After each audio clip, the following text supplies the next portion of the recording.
Adam McCluskey's passion is for science, but you could say he's also something of a philosopher. One of my favourite definitions of medicinal chemistry is serendipity. Now, there's two definitions which I give the undergraduate kids. One is a seemingly fortuitous accident, and the other is a fairy tale. I happen to think, in this particular instance, the latter is probably the more accurate description of how we got here. Several years ago, over a beer, Professor McCluskey and a Sydney colleague set the foundations for a new field of research in Australia called kinomics.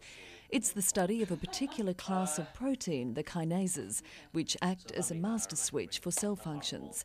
There are 518 of them in the human body.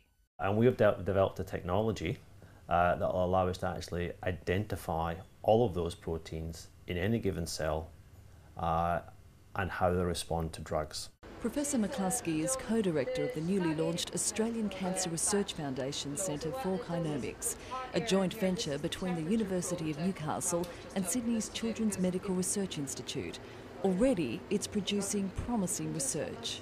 That protein we're now looking at, we can target cancer with it, we can target epilepsy with it, we can target some kidney diseases with it.